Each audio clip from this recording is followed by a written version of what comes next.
Hello everyone, hope you are well and staying safe. In case you're new to the channel, I am on Sugar Cake and here I like to play and talk about wholesome games. Today I want to bring you some quick tips that I wish I knew when I first started playing Genshin Impact. I'm also going to make a kind of like a full beginner's guide in the following weeks just to try to explain the basics of the game since it's quite complicated and some people asked. But to get started today, just some quick tips. Let's talk first about Primogens. So Primogems, they are really hard to come by and you will have a hard time, getting loads of them because you only get through quests and certain events and the amount that you get is pretty small. So my first tip is don't spend your Primogens on anything but the intertwined fates. I say the intertwined fates, the pink ones, not the blue ones, because their banners are a lot more worth the wishes. So the first tip is just spend your Primogens on intertwined fates and really don't spend your Primogens on Resin or anything else because it's really not worth it. Stardust and Starglitter, which are the currencies that you get every time you summon something like repetitive or weapons and stuff. Try to spend them in the shop first in intertwined fates as well and wish fates, whatever, and then you can spend in other things. The star glitter, you get less of them and I really don't recommend spending them at all. I would save them to choose the character that you want. So in the star glitter tab of the shop, you can see that there are 2 cards with 2 characters. That changes from time to time. If you have 34 star glitters, you can buy the character that you want. So I think it's worth saving them to choose the character that you like, because that's the only way I think to choose the character that I want. So it's a pretty good way. Now, to get new characters and making wishes, which is about the fates, when you first start, you will have 4 banners. The beginner's banner, the premium banner, I'm gonna call it like that, the weapon banners, and the last one, which is the standard banner. At first, you can summon, multi-summon on the beginner's banner twice, and then it's going to disappear, and you're gonna have only the 3 other banners. So I say to spend your Primogens only on the intertwined fates because the premium banner, which is the first one, is a lot more worth it than the standard banner. So I really don't recommend you guys to spend real money on this because the chances are really tiny.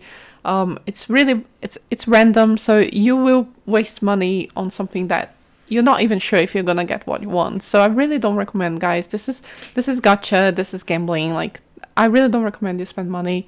But we have the premium, standard, and weapon banner, like I was saying, and they change every few weeks. So there are some rules. Every 10 wishes, you get at least 1 4-star character or item. That's guaranteed. You could get on the second wish, in the third wish, but if you wish like 9 times and you didn't get any 4-star item or character, you would definitely get on the 10th. So every 10 you have 1 guaranteed.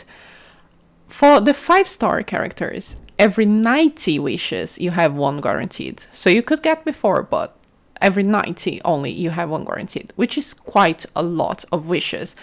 It's really difficult to come by of so many. And one thing that I have to say is look at the details of each banner before summoning on them, because the standard banner, usually you have a higher chance of getting a weapon instead of a character when you roll up for a 4-star. So that's why I say that the premium banner is a little bit better, because the chances of you getting a character is a lot higher, and the 5-star character is guaranteed to be a character and not a weapon. You really don't want to spend 90 wishes to get a 5-star thing, and then it comes with a weapon, right? I mean, that's pretty disappointing. I imagine it's pretty disappointing. So if you want to focus on getting characters, not weapons, I say the premium banner is a lot more worth it. So focus on spending your Primogens on intertwined fates only, and don't spend on anything else. Another tip that I have, when you're building your team, try to pay attention to the element resonation.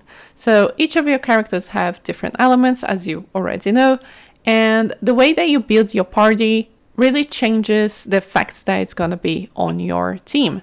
So for example, if you have 2 fire characters like I'm doing, you're going to have a huge boost on damage. And if you have like 2 wind characters, you have a lot less consumption of stamina and so on. So I really recommend you click in there and just see what exactly happens with the elements that you chose. You also have benefits for having one of each, so it's fine. But you can look at that and build your own strategy based on the favorite characters that you have. Another tip that I have is spend more time upgrading your weapons and artifacts if they are worth it. So like high quality, like 3 stars, minimum like 4 stars artifacts and weapons. Spend more time leveling them up, because in case you get a new character in the future that you like the most, you can just swap their weapons, and even if they're not leveled up, they're still good because they're using a good weapon. Another thing that's really cool is once you reach the adventure rank 14, I think, you will unlock the expedition on Adventurers Guild. So every time you go to Catherine, you can place, at the start you can place 2 characters for expedition. Doesn't matter which characters are, if they are in your party or not, it's okay.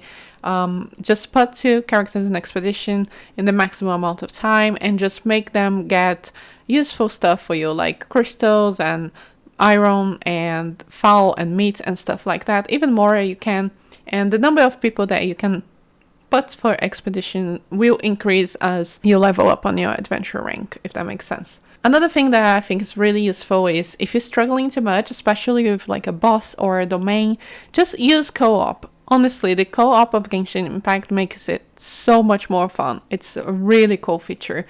Don't be shy, just play with your friends or play with people on the internet. If you don't really know much people who is playing as well and you want some help, join our Discord. There are some people who are playing Genshin Impact there. We can connect and, try to play together depending on the server that you're in. So yeah, use co-op at your benefit. It's really helpful and it's really fun as well. Another thing that's super important, kind of like in this line, is the resin. So your original resin, it's going to refresh based on your real lifetime hours, minutes. So every 8 minutes, you get 1 resin. So never let it get to the maximum amount, which is 160, because then if it's on max, it's not going to be refreshing. So try to spend it as much as you can. You spend the resins, in case you didn't unlock it yet, you spend the resins to claim the rewards from domains, Leylines, and bosses usually. If you get any fragile or condensed resin, just don't spend it all. Like, try to not spend it as much as you can until you get to adventure rank 45, because you're gonna need it a lot when you got there. Another thing that is important, really, have fun and don't rush the story quests, because they are limited. You get to a point where the story quests end. You have the main storyline, and you have the extra character story quests, but you get to a point where you will be done with all them. So take your time, read the story. It's really fun. The dialogues are really cool and cute. So I would say don't rush the stories too much. Another thing is, don't forget to gather and cook and forge and enhance and mine, because they're really fun to do. They're little tasks that you can do every day, and you need them quite a lot further in the game. Use the mark function on your map. Honestly, there are lots of shops that are not tagged. So lots of characters in the world that you can talk to, and they don't have a tag on your map. So how do you know that, they are shops? So you can tag them yourself in your map. If you want to see like a spoiler, you can find interactive maps online of Genshin Impact, and you can find all the shops if you want, or you can just explore and find by yourself, and then you tag on your own map. And also tag like mining areas and like all sorts of useful stuff. Like, really make use of this function, because that's a really cool and helpful thing. Another thing is, don't change to the next world level until you're happy with your team and with your build. So if you start upgrading, leveling up, you get to a point where I think it's adventure rank 25, where you need to do a quest to then upgrade it to the next adventure rank. Don't do that quest until you're happy with it, because once you upgrade it, you will upgrade your world level, and then all your bosses and enemies will raise level with you, and it's going to be a bit difficult unless you're already happy with your setting. Once you start unlocking the domains and ley lines, I say domains are better for artifacts and talent materials, while ley lines are good for getting XP scrolls and money. So you will find yourself much more into domains than ley lines probably further in the game. When you're exploring around and your stamina just ends, which happens to all of us while climbing or swimming, you can do a few things to prevent dying. So if you're out of stamina, you can just teleport to someone else, because when you press the menu, the time in the world stops, unless you're in co-op, of course.